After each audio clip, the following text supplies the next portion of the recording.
To gain access to the abdominal cavity, small incisions are created on the abdomen. Trocars, which serve as passageways for the surgical instruments, are placed into the incisions. The surgical instruments are passed through the trocars to gain access to the abdominal cavity.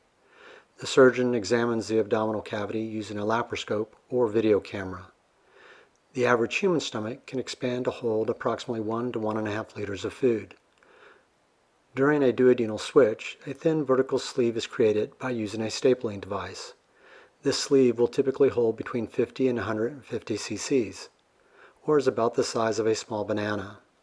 The excised portion of the stomach is removed, altering the anatomy of the gastrointestinal tract and changes the signals in the body, which results in decreased hunger and an increased feeling of fullness after meals. The first part of the small intestine is then divided just beyond the stomach. Further down, the small intestine is then separated into two sections. The lower portion of the small intestine is attached just distal to the newly created stomach pouch. This allows food to pass from the stomach into the small intestines where digestion continues. The upper part of the intestine is then reconnected to the very lower portion of the small intestines approximately 100 centimeters before it enters into the large intestine. The bile and pancreatic fluid from the liver and pancreas mix with the food and allow it to be digested and absorbed in the bowel.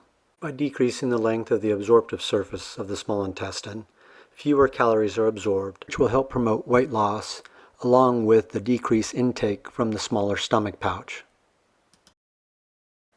As with all weight loss procedures, behavior modification and dietary compliance plays a critical part in determining the long-term success of the procedure.